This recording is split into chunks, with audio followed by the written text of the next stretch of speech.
No vive ya nadie en la casa, me dices. Todos se han ido. La sala, el dormitorio, el patio, yacen despoblados. Nadie ya queda, pues que todos han partido. Y yo te digo, cuando alguien se va, alguien queda. El punto por donde pasó un hombre ya no está solo. Únicamente está solo, de soledad humana, el lugar por donde ningún hombre ha pasado. Las casas nuevas están más muertas que las viejas, porque sus muros son de piedra o de acero, pero no de hombres. Una casa viene al mundo no cuando la acaban de edificar, sino cuando la empiezan a habitar. Una casa vive únicamente de hombres, como una tumba. Solo que la casa se nutre de la vida del hombre, mientras que la tumba se nutre de la muerte del hombre. Por eso la primera está de pie, mientras que la segunda está tendida. Todos han partido de la casa, en realidad, pero todos se han quedado en verdad. Y no es el recuerdo de ellos lo que queda, sino ellos mismos. Y no es tampoco que ellos queden en la casa, sino que continúan por la casa. Las funciones y los actos se van de la casa en tren o en avión o en caballo, a pie o arrastrándose. Lo que continúa en la casa es el órgano, la gente en gerundio y en círculo.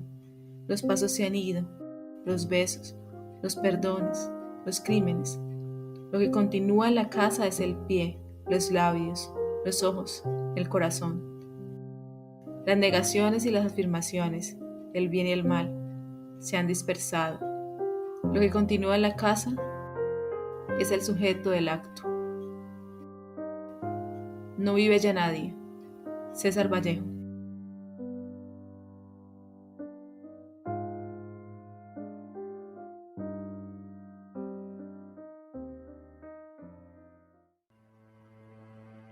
Hola y bienvenidos a Comala Podcast. Mi nombre es Carol Díaz y en esta ocasión, como en todos los programas, me encuentro en compañía de Jorge Sánchez. ¿Cómo te encuentras, Jorge? Hola Carol, estoy muy bien, muchas gracias. ¿Cómo estás tú? Muy bien y deseosa por empezar este capítulo porque vamos a iniciar el segundo especial de Halloween. Sí, claro, ya el año pasado tuvimos un especial, hay un tanto extraño porque apenas estábamos haciendo nuestros primeros pinitos en el mundo de los podcasts, pero este año ya estamos un poco más asentados, así que venimos con muchos temas muy interesantes, tenemos una invitada muy especial, pero eso ya vendrá en otros capítulos, y hoy traemos obras geniales, pero yo quería preguntarte, Carol, ¿para ti qué significa esta temporada de Halloween? Todo lo extraño, lo oscuro, lo que encierra todo este mes que, bueno, desde uno te digo que para mí es fantástico. O sea, a mí también me encanta, Jorge, y sobre todo porque tenemos como la posibilidad de tratar temas diferentes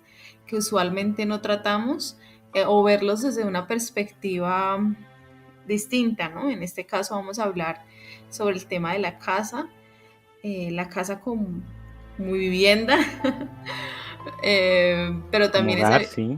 como hogar, pero esa vivienda, ese hogar tiene sus matices extraños. Entonces se vienen obras que me dejaron un poquito pensativa, obras difíciles de asimilar, tanto en la literatura como en el cine. Sí, mira que usualmente pues, los que están muy sumergidos en el mundo del terror o del suspenso ya tienen como muy asimilado que las cosas extrañas, como decía Jackie Liniza, nuestra invitada de el podcast Lugares Misteriosos, que todo pasa, todo lo extraño pasa en un lugar, pero las casas en sí suelen ser muy utilizadas por los escritores y sobre todo por los escritores góticos allá en el siglo XIX que utilizaban mucho este recurso como para acercar el terror a las personas. El terror que estaba antes estaba en bosques o en cosas lejanas, ahora se encontraba en sus casas y podía estar acechándolos. Y ahora, en el pleno siglo XXI, este mismo recurso, la casa como lugar, como tropos, como dirían los estudiantes de literatura, está muy presente todavía. Y lo vemos en muchas obras, por ejemplo, en algunas obras que vamos a tratar hoy, como la que tú trajiste, Carol, en literatura, pero me gustaría que, pues, de ahora en adelante, que si leen algo de terror o de suspenso o de miedo, o incluso si ven una serie o una película, tenga muy presente esto de la casa como ese lugar que encierra lo maligno, la tristeza, como todas estas emociones negativas, podríamos decirlo. Sí, porque como tú dijiste, lo que daba miedo, lo que asustaba, lo terrorífico, siempre se situaba afuera de la casa y la casa en sí era El el refugio, lugar ¿no? donde nosotros teníamos, donde había un refugio, donde se sentía uno cómodo, pero pues ya vemos que con el paso del tiempo este lugar pues ha estado invadido en la literatura y en el cine, han puesto esto como tema y no, justamente no de algo que nosotros podamos ver. Mm. Entonces, eso es lo maravilloso y lo extraño de este lugar. Pero, ¿qué te parece si empezamos ya nombrando las obras, Jorge?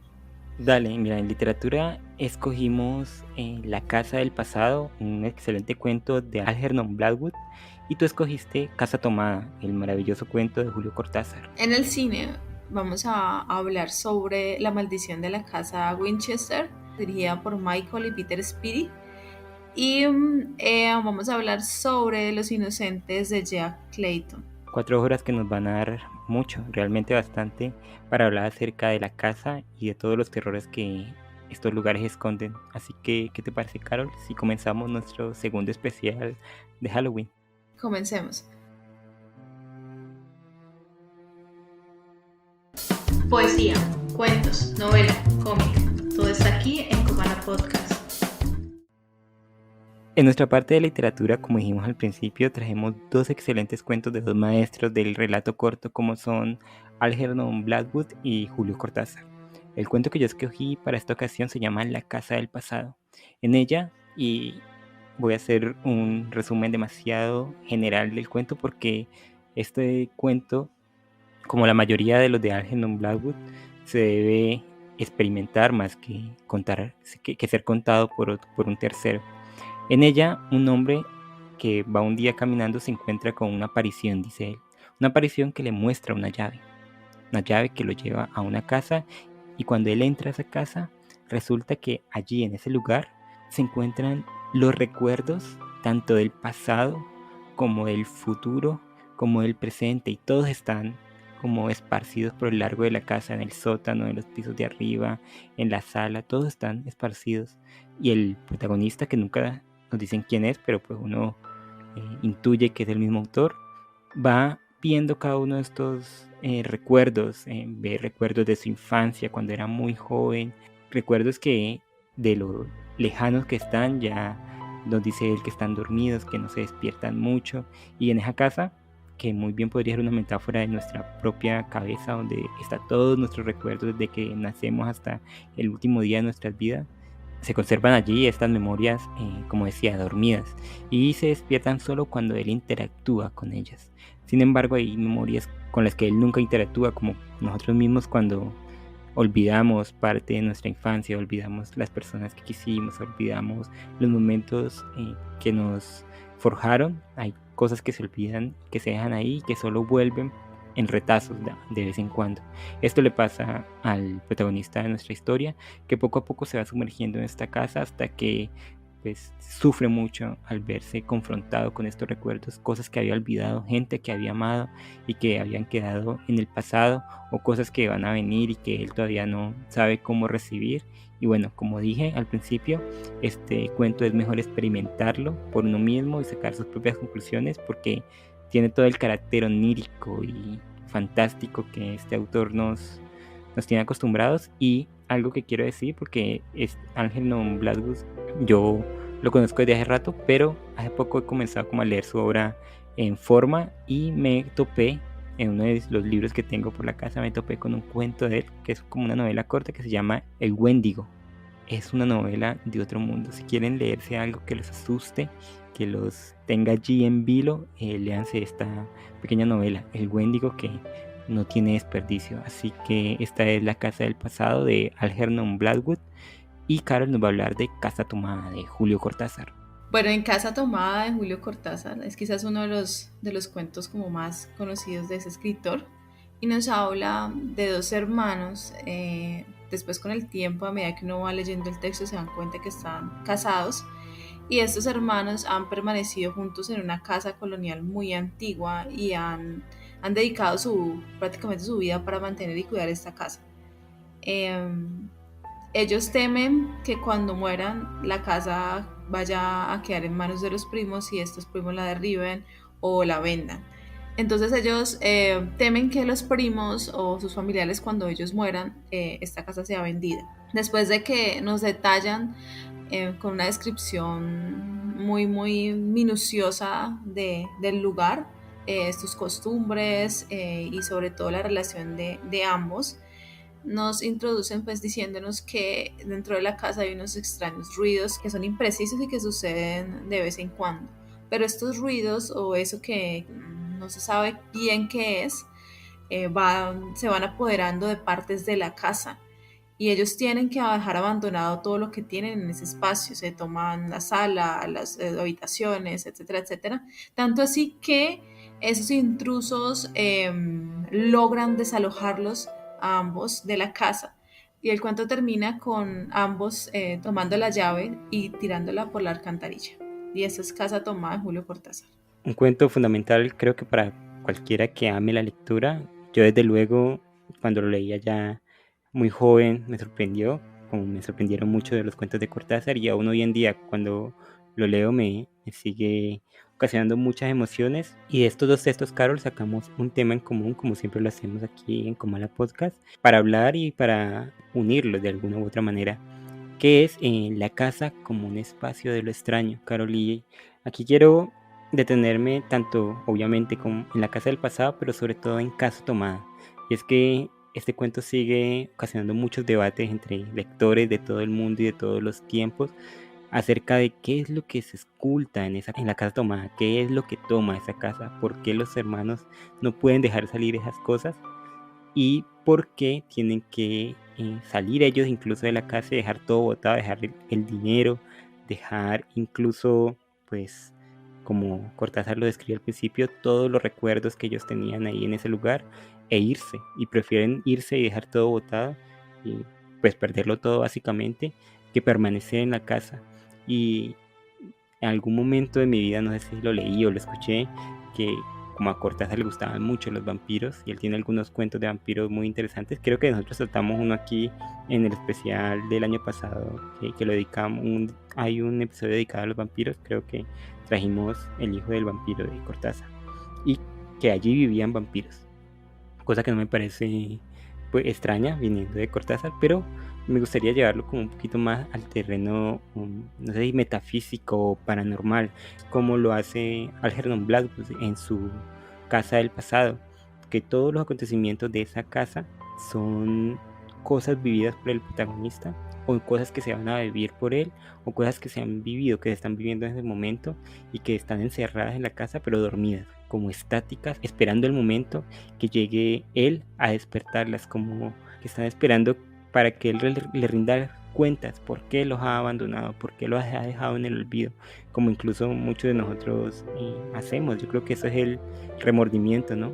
Que después de mucho tiempo de la vida volvemos la mirada al pasado y existe algo por lo cual nos sentimos mal porque dejamos atrás, ya sea una amistad, ya sea un amor, ya sea la relación con nuestra familia, ya sea un lugar, etcétera, etcétera. Y en la Casa Tomada quizás es esto, quizás lo que a ellos los está persiguiendo es el darse cuenta de que son el último bastión de su familia y que no quieren llevar su apellido más allá de ese matrimonio, como dice Cortázar, pero esto es entre comillas el matrimonio entre hermanos allí que se han como tirado al abandono y ahora están resignados a que llegue, a que pase la vida y que llegue la muerte. Entonces yo creo que también es un poquito como que la casa, que puede significar la familia, puede significar toda la tradición de ellos, que los expulsa al mundo nuevo, ¿no? A este mundo que siempre es extraño y peligroso y que da miedo, que es el mundo de afuera.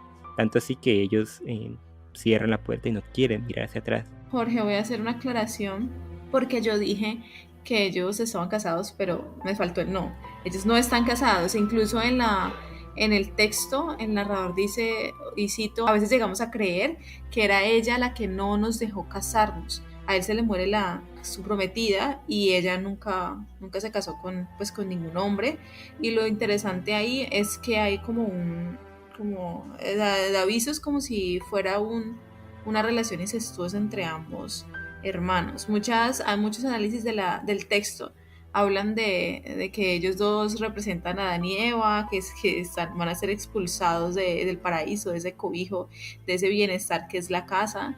Otros dicen que esa casa representa el útero materno y que ellos no salen de ahí por el miedo o el terror justamente a lo que está afuera, al exterior.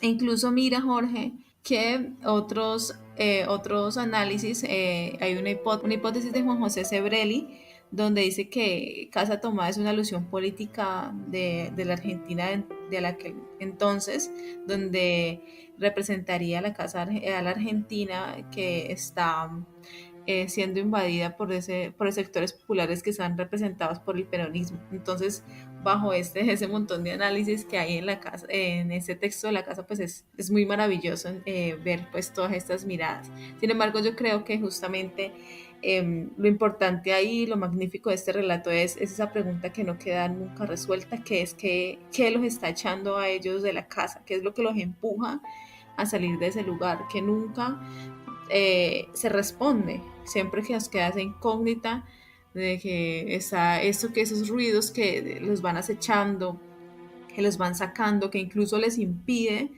que ellos, es como si la casa no quisiera que fuera ser habitada. Yo lo veo algo así como ese peso, como tú dijiste, esa culpa de sus antepasados, que se enteran que en esta ocasión pues viven ellos dos en pecado porque son hermanos, hay algo ahí incestuoso en el ambiente, no sé.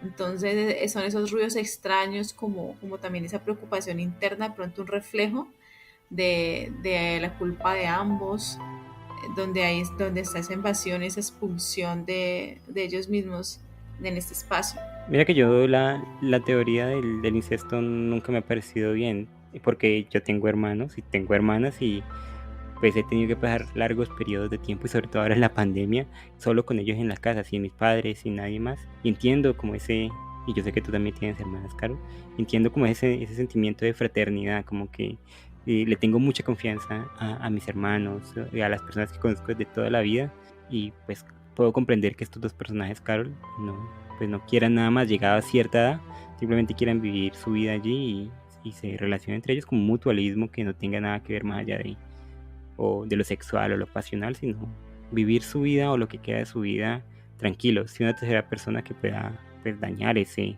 como tú decías, pequeño paraíso que han construido entre los dos y que pues, realmente no necesita a nadie más. Pero Jorge, ahí me corregirás tú. Hay una parte donde nombran algo de que ellos comparten la misma cama o el mismo cuarto. No sé si estoy.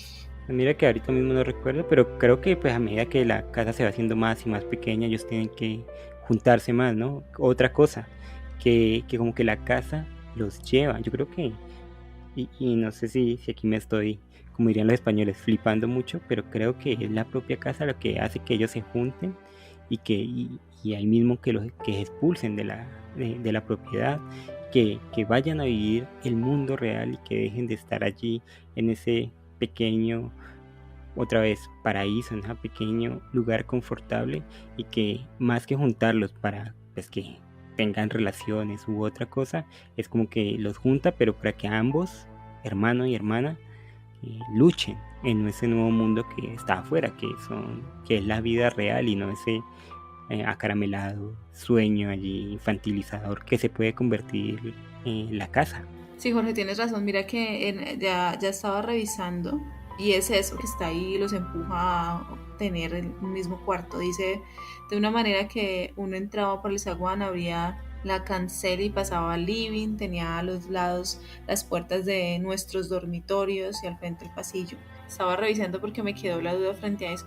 Sin embargo, de pronto sí, de pronto es no sé, yo lo pienso más por el lado como del pecado, como la culpa, y entonces de alguna forma relacioné esa relación pues con lo mismo, con con lo incestuoso y más porque estuve leyendo por ahí y pues muchos análisis también pues piensan algo que muy parecido a lo que yo pienso sobre el relato. Sin embargo, Jorge, hablando ya y tratando de relacionar el tema del texto de Casa Tomada con tu texto, La Casa del Pasado, a mí se me hizo que, bueno, yo lo quería citar algo que dijo el escritor para luego relacionarlo con lo que estamos hablando. Las aventuras llegan a los aventureros, los misterios insondables se interponen en el camino de aquellos que, maravillados, permanecen atentos a sus detalles y milagros. La mayoría de las personas se acercan en un momento u otro de su vida a las puertas entreabiertas de lo sobrenatural, pero no se atreven a cruzar ese umbral, al contrario, se alejan creyéndolas cerradas y dejan entonces de notar esos leves movimientos de la gran cortina, la telaraña del mundo onírico, que cuelga en la forma de un mundo de apariencias, un muro que se levanta entre nosotros, y la revelación de las grandes causas ocultas detrás de todos los misterios. Y es ese personaje que está afuera y que cuando logra como entrar a ese mundo donde se representa la casa, esas posibilidades se expanden, ¿no? Es ese aventurero que se decide por la aventura.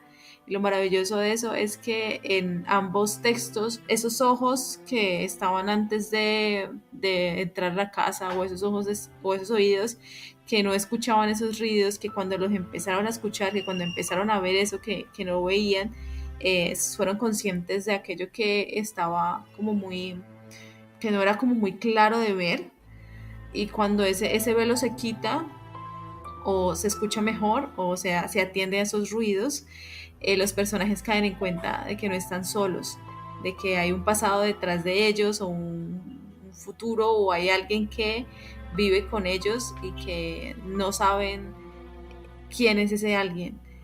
Entonces eso es lo maravilloso de ambos textos. Y otra cosa que noté es relacionando pues ambos textos y leyéndolos, digamos, como si compartieran como un mismo hilo narrador. Pensé que de pronto ese personaje de la Casa del Pasado es el invasor de Casa Tomada. No sé por qué lo pensé así.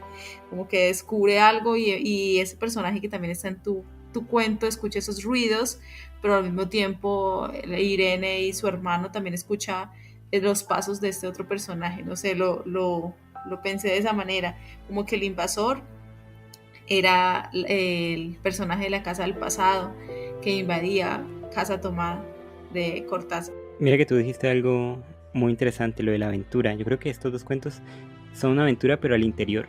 Tanto La Casa del Pasado y Casa Tomada nos llevan al interior, obviamente, de una casa en la cual vamos a ser testigos de algo extraordinario, ya sea monstruos o algo que intentan sacar a sus propietarios, o los recuerdos de las vidas que fueron y que pudieron ser. Entonces, como una aventura pero introspectiva, una aventura que yo creo que también tiene algo que ver con el tiempo, que es este como factor que después de que pase y a medida que pasa la vida, hace que caigamos en cuenta de cosas como la que cae en cuenta Irene y su hermano, que es, y esto es a la fuerza, que están desperdiciando su vida allí, encerrados en ese huevo místico en el que mantienen como de serenidad y como una cárcel confortable para ellos. E igual en la casa del pasado, el protagonista como que encuentra todos estos recuerdos que lo confrontan a él y él se ve impelido a esto, a verlos y a entender por qué los ha dejado en el pasado. Y Carol, no quiero terminar aquí sin recomendarte y hablarte un poquito de una película que para mí no es la gran película, pero que es muy interesante y que deja abierto muchos debates y es muy nueva, que es la más reciente película de Night Shyamalan, que se llama All, o aquí en español la nombraron como Tiempo, que es esta gente que como que llega a una isla y en la isla pasa más rápido el tiempo, como que en media hora pasan 2 años, y entonces nos hace como confrontarnos con nuestra mortalidad y cómo las cosas que creemos que son importantes en un momento de nuestra vida, al pasar el tiempo y tener perspectiva, ya no lo son. Hay un personaje que es una psicóloga y cuando ya ha pasado como medio día y ella ya está muy viejita, dice: tengo que ir a ver a mi hermana, nos peleamos mucho y ahora no entiendo por qué nos peleábamos. Ahora yo no puedo recordar el por qué nos peleamos y quiero ir a verla y despedirme de ella. Y es esto, como que estos rencores, tristezas, soledades también, líos que nos formamos o que vienen encima de nosotros por simplemente ser, son las cosas que a la larga tenemos que confrontar en esa aventura personal. Películas, series, cortometrajes, videos musicales, todo está aquí en Comala Podcast. En la sesión de cine vamos a hablar sobre dos películas, pues como por el lado del terror. La maldición de la casa Winchester, dirigida por Michael y Peter Spirig, y Los inocentes de Jack Clayton. En La maldición de la casa Winchester, pues hay que aclarar que esta película se basa en una historia real, en la historia de la mansión Winchester. Esta película nos habla de Sarah Winchester, la cual vive en una mansión muy grande que todo el tiempo está construyendo, y la está construyendo justamente porque ella es heredera de la fortuna de su esposo, quien fue el encargado de diseñar las armas Winchester. Y esas armas pues fueron obviamente las que causaron muchísimas muertes, y esta mujer quedó con esa culpa de haber ocasionado esas muertes y haber heredado ese dinero pues, de estas armas. Entonces un día llega a su casa alguien, según la leyenda, y le dice que construya una casa, y toda esa casa está remodelada constantemente porque ella puede en la película hablar con los espíritus, y cuando ya se ha reconciliado entre comillas, demuele el mismo cuarto donde ha sucedido pues la tragedia, que han muerto estos fantasmas.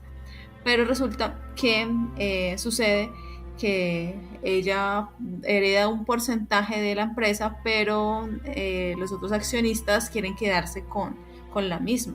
Entonces contratan un psicólogo para hacer que esa personaje sea valorada como una persona incapaz de mantener esa fortuna y de manejar la empresa.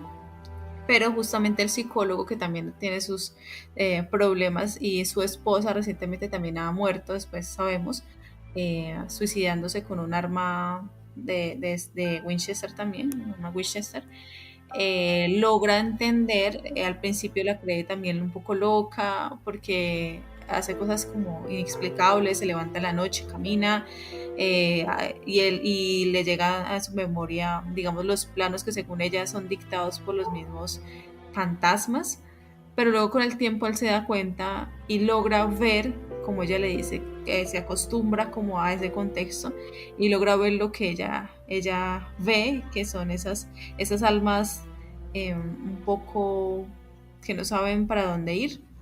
Y una de esas fue la de un personaje que, a causa de que sus hermanos murieron por esas armas, entró y asesinó muchas personas, y bueno, este personaje quiere hacerle daño a Sarah, y con el tiempo y después de un montón de problemas logran como contenerlo.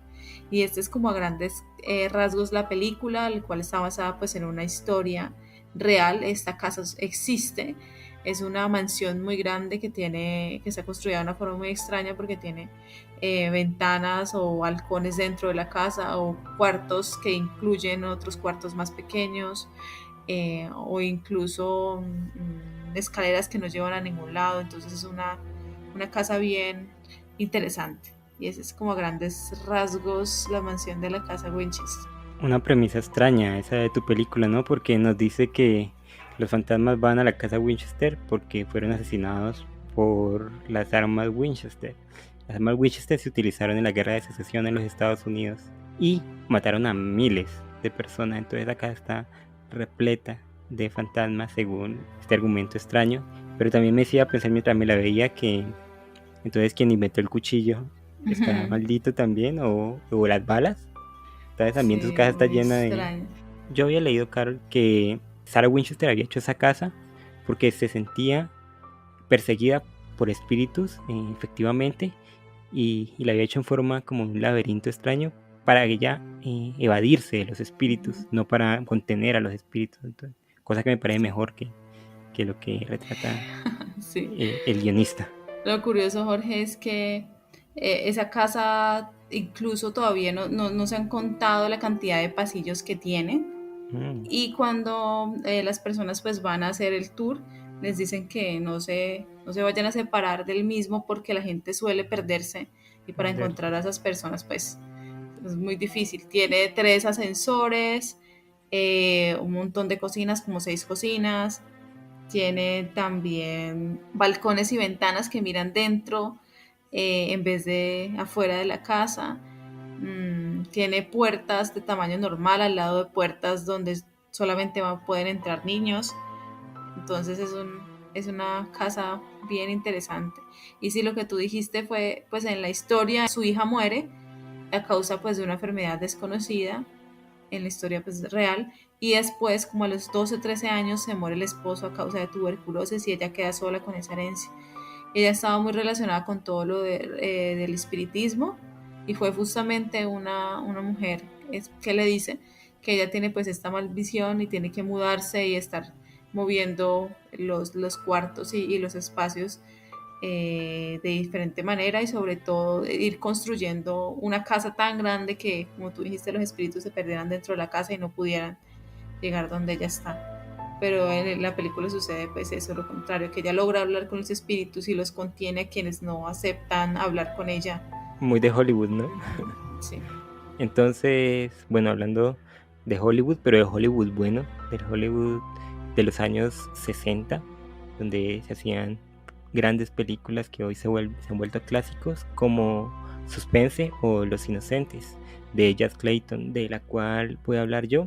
Esta película tiene dos cosas interesantes. La primera es que está basada en la novela La otra vuelta de tuerca de Henry James, un autor muy interesante que yo recomiendo mucho leer. Y la segunda, que uno de sus guionistas es Truman Capote, el afamado escritor norteamericano. Así que ahí ya la calidad está al menos asegurada en un 80%. La película nos narra la historia de una institutriz muy puritana y muy, podríamos decir, chapada a la antigua, que ha sido educada por su papá, que era como un párroco de una iglesia, y que se ve envuelta en la vida de dos niños y de una casa apartada donde el tío de estos niños se quiere desentender de ellos y quiere poner a cargo pues, de ellos dos a una persona, y en este caso es la institutriz.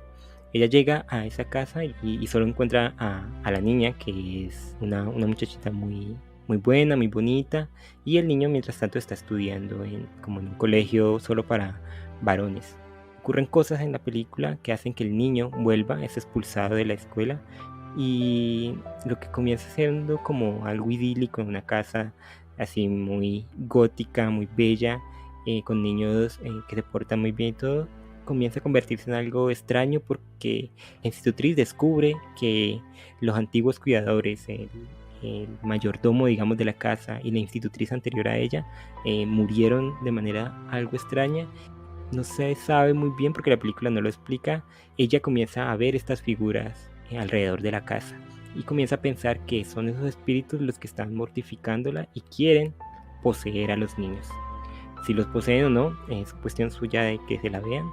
Y le adelanto que es una película muy buena, filmada en un hermoso blanco y negro, que, bueno, a mí al menos me dejó con la piel súper chinita al verla, y que vale mucho la pena vérsela, así como en cierta medida vale la pena verse La maldición de la casa Winchester. Y de estas dos películas sacamos un tema en común que es una pregunta, de hecho: ¿qué habita en las casas, Carol? Y esta pregunta te la hago: ¿qué habita en estas casas? Jorge, antes de responder tu pregunta, quiero citar algo que dijo Schelling. Lo siniestro es aquello que, debiendo permanecer oculto, se ha revelado. Y es justamente lo que sucede en la película que tú elegiste y en la película que yo elegí, en La maldición de la casa Winchester y en Los Inocentes.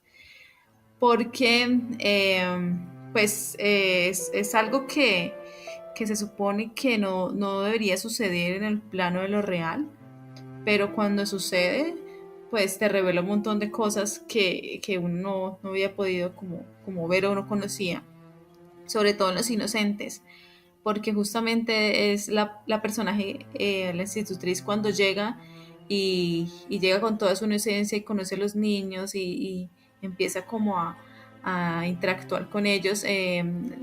la forma de ser de ella cambia cuando se da cuenta de lo que ha sucedido en la casa. Y entre más sabe, como que más se mete en el cuento y empieza a ver ya los espíritus, empieza a interactuar incluso con ellos.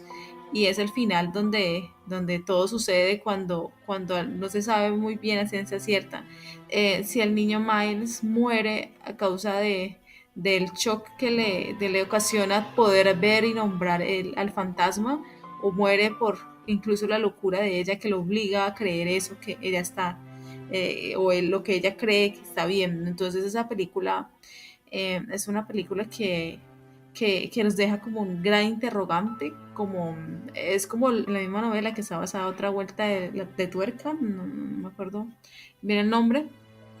Justamente nos deja ese final como en poco claro. Es una película que a mí me pareció chocante por las escenas, sobre todo del beso entre ella y Miles. Entonces es un poco, es como difícil, no sé, de ver, me parece a mí, pero o sea, es muy buena esa película. Mira que he visto que en muchas de las versiones que se han sacado, como las traducciones, no lo traducen tal cual está lo que están diciendo ellos, sino que lo censuran. Hay una parte donde creo que Flora dice en español, con los subtítulos, bruja hechicera, la traducen así, pero en realidad está diciendo ramera descarada. Y en toda la película lo curioso es que hay como un aire de sensualidad, sexualidad por la parte de Jessel y Quinn, que fueron la pareja ahí que se les aparece, y sobre todo por esa relación extraña que ella tiene con el niño, con Miles, porque este niño es un niño que a veces se comporta como tal, pero a veces no. Entonces es un personaje bien extraño. Y en la casa Winchester, eso que está vedado, que no se muestra, eso que está oculto, se hace explícito cuando el personaje acepta que quiere ver eso que Sara dice que existe en esa casa. Y él mismo cae en cuenta, pues, que incluso que una parte de la casa, que era el invernadero, era el mismo invernadero donde la esposa de él se suicidó, y donde él tiene que dejar ese pasado para poder, pues, seguir o continuar. Entonces eso que está vedado se le hace explícito al personaje, y sobre todo, digamos, en cuanto a la relación de ambas películas, pues yo creo que la personaje de tu obra de Los Inocentes es una personaje bastante extraña, porque tiene todo esta herencia de lo religioso un poco, y es eso mismo que también afecta de forma directa su salud, y no se sabe muy bien si influye también, o bueno, sí, influye también en la salud mental de los niños, como también sucede con Sara y el personaje. Sara es una mujer que todo el tiempo está vistiendo de negro porque está de luto por la muerte de su esposo y su hija. Y como dije, ese personaje que es el psicólogo va a analizarla a ella, y al final termina corroborando que ella sí ve los espíritus y que él también los puede ver en ese espacio. Entonces, estas dos obras nos hablan justamente sobre esto, nos responden a esa pregunta: ¿qué habita en las casas? Porque no son quién, no solamente son ellos, sino también es esa mala energía, es también esas almas que se quedan rondando, es también lo que no queda claro. Claro, una respuesta aunándolo a lo que tú dices de qué habita en la casa muy bien podría ser, y no quiero que tomen esto como un chiste. Lo que habita en la casa son las personas. Pero, ¿qué habita a las personas? Como tú muy bien decías, la institutriz está habitada por un montón de fantasmas que ella lleva consigo. Lleva el fantasma de su padre, el padre que la ha educado en algo muy cerrado, religioso, y por eso ella como que cree tanto en estos espíritus y cree que algo malo está afectando a los niños que están encerrados en esa casa, pero también llevan encima de ellos el desprecio de su tío, el tener que estar solos en un mundo que no comprenden, que los obliga a comportarse de manera, como tú dices, extraña, y que, bueno, a la larga los lleva al final tan trágico que los lleva. Yo creo que todas estas cosas, igual que la protagonista de la maldición de la casa Winchester, que lleva encima de sí la culpa de, además de llevar el nombre de Winchester, de ser la heredera de todas las muertes que se efectuaron debido a estas armas, tanto en la guerra como por particulares, y es debido a esa culpa, que es la misma que lleva el otro protagonista, el psicólogo, que pues siente culpa porque su esposa se suicidó y él no puede hacer nada para impedirlo. Estas dos personas llevan la culpa encima. Y en menor medida la sobrina de Sarah Winchester, a la cual también el esposo se le ha muerto, tiene un hijo que está sufriendo por esto. Entonces, ¿qué habita las casas? Las personas. Pero las personas, ¿con qué están habitadas? ¿Qué tipo de fantasmas y qué tipo de terrores, de culpas, de soledades, de ese tipo de cosas extrañas habitan en cada uno de nosotros, Carol? Y yo creo, y esto lo hablábamos un poquito en el capítulo, y vuelvo a nombrar a Lugares Misteriosos del podcast, lo hablábamos, como que los lugares se impregnan con estas cosas que todos nosotros llevamos, ya sea el dolor, la fatalidad, ya sea las malas relaciones, ya sea cualquier otra cosa. Y en otras obras literarias lo podemos ver. En una de las más importantes, que también habla de casas, La caída de la casa Asher, un cuento de Poe, también vemos que esta casa está derruida, está a punto de caer, y esto es una representación de lo que llevan los habitantes, que son una pareja de hermanos como los de la casa tomada, pero que bueno, ella muere y él también está dejado, no quiere saber nada de la vida, y al final la casa cae O en el con ellos. orfanato, Jorge, también. O en la película El Orfanato, ¿por qué no nos cuentas un poquito de eso? En el orfanato ocurre que ella también pues habitó ese lugar que fue alguna vez un orfanato, y en esa culpa que ella tiene por haber dejado, porque hay una parte en la película donde ella está buscando al hijo y sin culpa lo encierra, y a causa de ese encierro el niño muere. Entonces es esa culpa de esta mujer de estar buscando a su hijo, y lo busca por toda la casa, incluso fuera de la casa. Y lo curioso es que ella, después de que el hijo muere y que ella es consciente de lo que ha pasado, ella logra ver esos fantasmas que viven y habitan con ellos. Además, por ejemplo, en La maldición de la casa Winchester, la señora Winchester se convierte casi en otro fantasma y es movida por esa culpa. Yo no sé si la historia que nos cuente la película, el guión o los directores sea real. No creo para nada que sea real. Creo que está basada en una historia supremamente triste, como vos contaste, Carol, de esta mujer que se encerró en su casa, no sé, debido a sus demonios internos, y que creó esta mansión tan gigante tratando de escapar de ellos, y ella misma se convierte en un habitante de estos pasillos, e incluso en la película lo muestran como que ella se viste de negro y parece en sí un fantasma que Sale a habita las 12 de la noche justamente. y que pulula, con la campana, con estos como símbolos de llamado, ¿no? De que tiene que aparecer, e igual en Los Inocentes. Yo, porque ya me la había visto, pero esta vez estaba pensando, ¿y qué tal si todos en la casa, las sirvientas, la institutriz, los niños, todos estén muertos? Y la casa sea como un lugar de paso, y ellos apenas se están enterando, como Como los en otra otros. interpretación de la novela de Henry James, que es Los Otros, exactamente, donde son los fantasmas los que protagonizan la película y que nosotros no lo sabemos hasta el final. ¿Qué tal si es así? ¿Qué tal si todo este como periplo que tiene que vivir la institutriz simplemente sea como la conciencia de que está muerta y que no puede hacer nada más que eso, y que está en negación? Hechos curiosos, notas sobre cultura, sociedad. Todo está aquí en Cubana Podcast.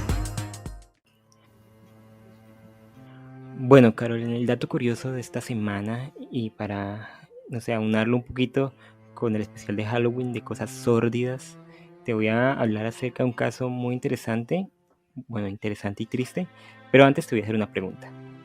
¿Qué tan importante es para ti el dinero?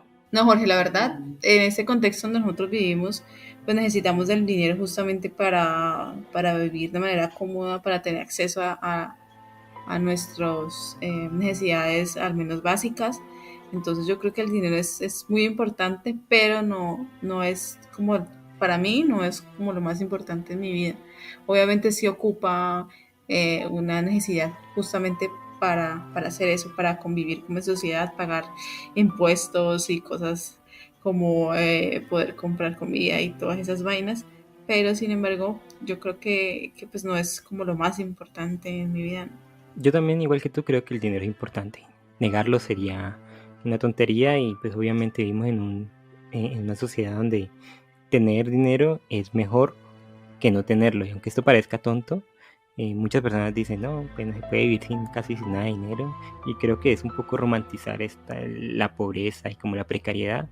Para todo el que haya trabajado y el que haya tenido que mantenerse por sí solo, sabe que, o mantener a otras personas, sabe que tener dinero es muy importante, es muy cómodo, hace que tu vida sea que esté más tranquila. Y bueno, a la larga, como dices tú, no se puede convertir en el centro de nuestra vida. Sin embargo, es una parte importante que no podemos dejar a un lado. Y aquí te hago otra pregunta, Carol.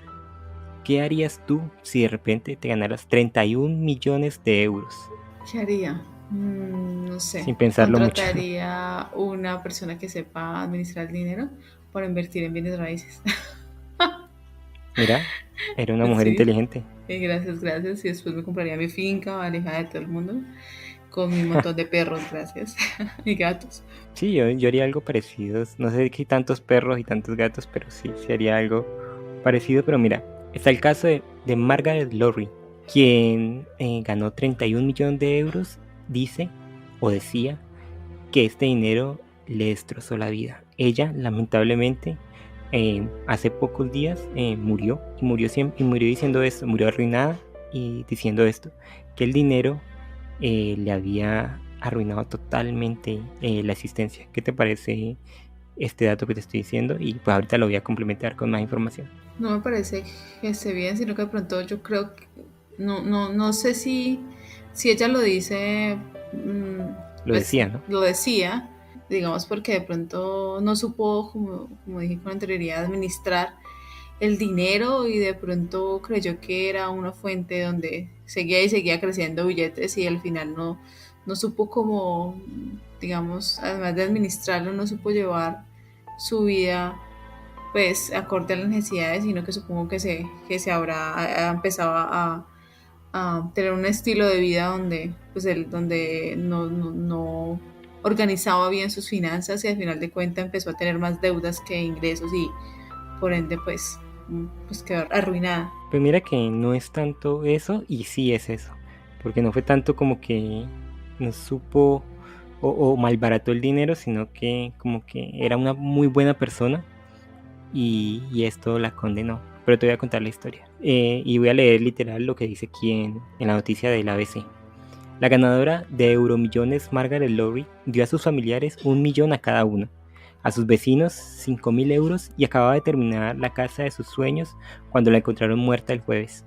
Lowry ganó 31 millones de euros hace 8 años y anteriormente había dicho que el dinero la destruyó. La mujer de 56 años compró el boleto mientras regresaba a su casa en Stranraer, Irlanda del Norte, donde vivía con una ayuda de 60 euros a la semana. Era una persona pobre.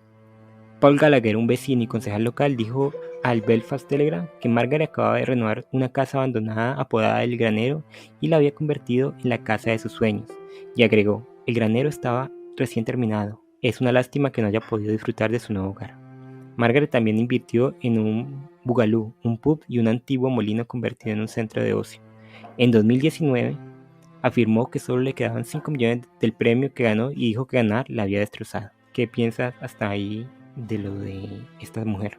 Pues no sé, cada cual hace con su dinero lo que quiere, pero yo, digamos que yo creería que pues, si justamente quería ayudar a las demás personas, es como cuando le dicen a uno eh, que no me enseñes lo que dice la Biblia, algo así, no me enseñes ¿A no me pescar? des, No, ajá, no, no me des pescado, no enséñame me a des, pescar. exacto, yo creo que es algo así, ¿no? Digamos, de pronto justamente las personas que ven ese montón de dinero no saben qué hacer con esa plata y entonces empiezan, digamos, a regalar o no invierten o de pronto no ayudan, digamos, de una manera en que las otras personas no puedan invertir también, enseñar cómo aumentar ese dinero o de pronto en algo social. Pero pues sí, yo creo que entregar el dinero por entregarlo a personas que no han tenido nunca acceso a mucho dinero, pues es un poquito complejo. Y sobre todo a ella que de pronto como empezó a comprar, siento que como que empezó a comprar cosas así como que el molino, luego el granero, como que no tenía un norte de pronto. Sigo la noticia. Tras ganar, afirmó que había sido víctima de numerosos robos, según informó The Irish News. Además indicó a Sunday Life, y esto son palabras textuales de ella: nunca tendré paz mientras viva. Incluso si no me quedara un centavo, no la tendré. Lamento haber ganado la lotería, por supuesto que sí. Antes era una persona feliz, confesó. Y yo creo que es esto, Carlos, como tú dices, una persona normal, como todos nosotros, que de repente se ve golpeada por la suerte y con 31 millones en su cuenta bancaria y hace malas inversiones simplemente porque no sabe manejar bien el dinero. El dinero, y eso yo he tenido que ir aprendiéndolo hace muy poco y lentamente, es algo que nos puede llevar por caminos muy oscuros si no sabemos manejarlo. Cuando comenzamos a tener nuestro primer sueldo y nuestras primeras obligaciones, entendemos que si no invertimos bien el dinero, si no lo tasajeamos bien, esas cosas que nos dicen los papás y que no lo creemos hasta que lo experimentamos, tasajéelo bien, mi hijo, haga un presupuesto, llévelo a cabo. Y uno dice, no, yo sé manejar el dinero, y mentira, el dinero hay que saber trabajarlo, primero ganárselo y después saber cómo hacer que crezca. Porque no es solo que te ganas, digamos, el millón de pesos que te ganes y gastar y gastar y gastar, sino hacer que ese millón de pesos también trabaje y por otras partes genere dinero, ¿no? Ya sea inversiones, ya sea, bueno, ahorros, ya sea cualquier otro tipo de cosas, pero lograr que el dinero que obtienes sea redituable también en cierta medida. Y creo que esta mujer fue muy buena gente y debido a esto se aprovecharon de ella. La otra noticia, en otra parte leí también que pues mucha gente le decía como que invirtamos en este negocio, y ella pues claro se veía con plata y decía bueno, invirtamos, y se le robaban el dinero o eran negocios pues que no tenían ninguna base y perdía. Entonces creo que lo de Margaret es como un recordatorio, y un muy triste recordatorio, de que no todos estamos hechos como para grandes sumas de dinero, o no todos sabríamos manejarla, aunque muchos dirían, uy, yo sí sé, yo pues con 31 millones de euros, que es muchísima plata, haría esto y haría lo otro y invertiría. Yo creo que cuando si le llegara a uno eso, realmente no, pues como que no tendría formas. Es que no nos han preparado justamente como tú dijiste de administrar nuestra plata y a invertirla Y mirar al y sobre futuro, todo ¿no? empezar a crear, claro, mirar al futuro y crear, digamos, opciones digamos, a convertirnos en pequeños empresarios para después ya mejorar o tener ideas para... La cuestión es tener un norte. Yo siempre he creído eso. Cuando uno quiere algo grande o tiene algún proyecto, algo normal, un proyecto en su cabeza, pues tiene que empezar a pensar qué se necesita para eso y a construir, digamos, el mapa o una línea por donde irse. Y si es cuestión de ahorrar o de invertir o de pensar qué hacer con esas ganancias, pues tener claro que eso va destinado a este proyecto, a este fin. Y de pronto yo no tenía, como dije, ese norte, por eso mismo invertía donde le decían que tenía que invertir o regalar dinero, o no tenía mucha conciencia sobre que esa plata al fin iba a terminarse en algún momento.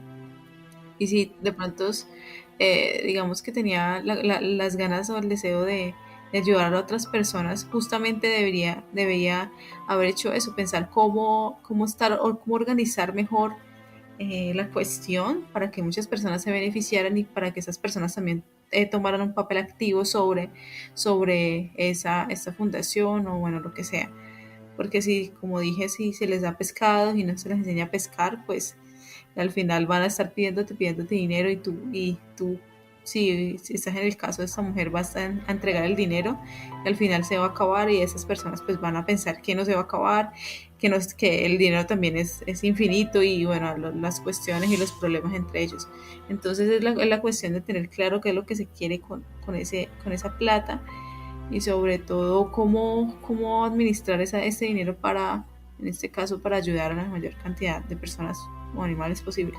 Creo que también es importante reflexionar en una frase que ella decía: antes era una persona feliz, antes de ganarse la lotería. Y creo que muchas, y yo he caído en este error, hemos pensado que con mucho dinero vamos a ser felices, que solo la forma de llegar a la felicidad o a pues lo que todo cualquier persona o cada uno de nosotros crea que es felicidad o paz o serenidad es tener mucho dinero, porque de esa manera voy a tener para comprar muchas casas, porque de esa manera voy a tener para viajar, porque de esa manera voy a tener para X cosa o la otra. Y creo que no entendemos que el dinero simplemente es otra cosa más, ¿no? Claro, obviamente nos va a dar y abrir muchas puertas. Sin embargo, si eres una persona solitaria y no tienes con quién compartirlo, digamos, y tu familia o no está o no quiere estar contigo por X o Y razón, el dinero simplemente te va a convertir en una persona solitaria con dinero.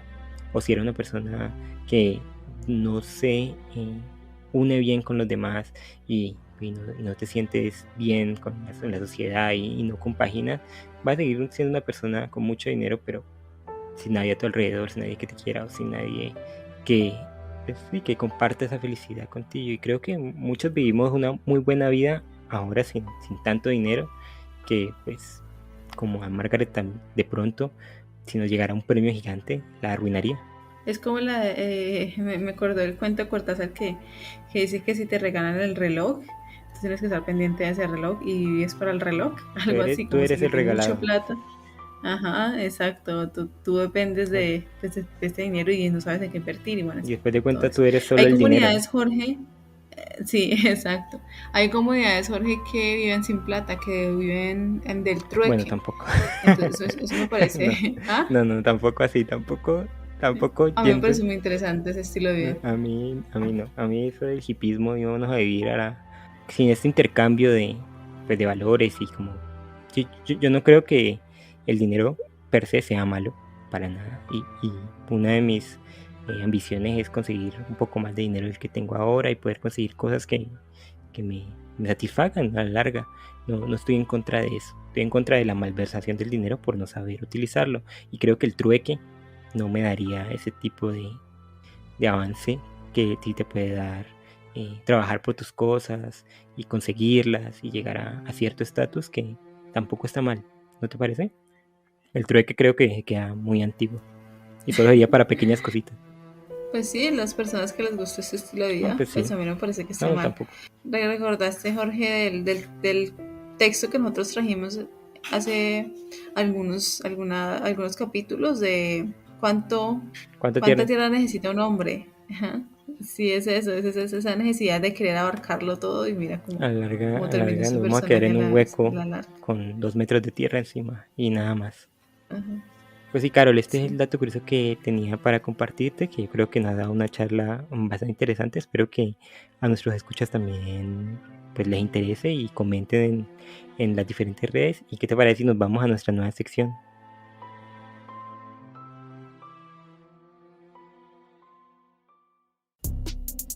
En Comala Podcast, todas las voces cuentan historias. Esto es Voces de Comala.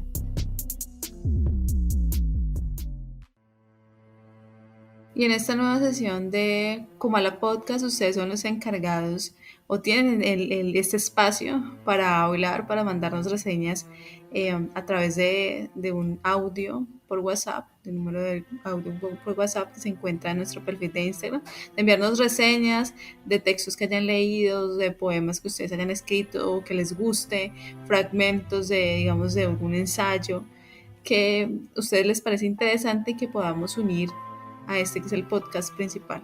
En esta sesión se llamará Voces de Comalas y ustedes son los protagonistas. Claro, si quieren hacer también un comentario acerca de lo que hemos hablado en este episodio o en otros episodios, también pueden decírnoslo. Lo que nosotros hemos pensado es un audio de no más de 1 minuto, pero pueden alargarse un poquito más, no hay por qué ser tan taxativos en ese sentido. Y que lo envíen al número 313-655-3724. pues si están fuera del país deben poner el indicativo de su país y llegará a nuestro WhatsApp. Nosotros lo escucharemos y lo pondremos aquí en esta nueva sección que, como dijo Carol, se llama Voces de Comala. Y hoy, Carol, te cuento que nos llegó un audio de un joven escritor de Colombia llamado J.M. Medina. Él nos envía un poema de su autoría recitado por uno de sus amigos. J.M. Medina es un escritor de Tuluá Valle que pues, nos sigue desde hace un tiempo y que pues tuvo la amabilidad de compartir este poema con todos nosotros. Desde aquí le agradecemos mucho, Carol, por tomarse el tiempo pues, de grabarlo y de enviárnoslo. Y pues esperamos que les guste a todos, esperamos que esto los aliente a que nos envíen sus audios. Realmente estamos muy emocionados por escucharlos. Queremos compartir con ustedes este fragmento del podcast.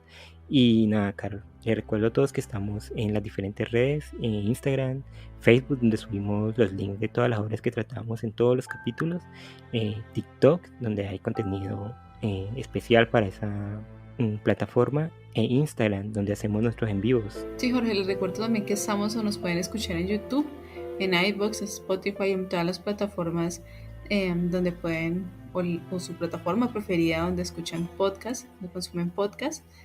Muchísimas gracias, Jorge, por estar el día de hoy, por acompañarme y sobre todo espero que les haya gustado que es el primer capítulo de nuestro especial de Halloween. Sí, esperemos que haya sido de su agrado, que los haya, pues no digamos asustado porque no queremos asustarlos, pero que le haya interesado las obras que tratamos, lo que dijimos, y de ser así nos vemos el jueves para hablar un poquito más al respecto del tema de la casa en Después de Comala. Así que ahí los esperamos con todos sus comentarios, preguntas y todo lo que quieran decirnos. Así que muchas gracias a ti, Carol, y hasta la próxima. Hasta la próxima.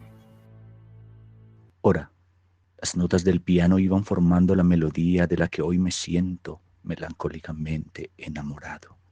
La sutileza de los dedos que acariciaban las teclas viejas de marfil iban formando imágenes en mi cabeza. Eso y el eco resonante de la melodía en el espacio. Cubría todo con su magia, cuánto talento, cuánta virtud. De todo aquello carecían mis manos, que temblorosas trataban de seguir en el aire las partituras imaginarias que figuraban en mi mente. Me dejaba llevar y en los silencios suspiraba, tomaba aire y continuaba jugando a ser la sombra de aquel músico que, embebido en su melodía, dejaba que su cuerpo danzara libremente entre las notas, mientras yo deseaba que fueran mis manos las que acariciaban aquel piano, ese paraíso interminable tejido en blanco y negro.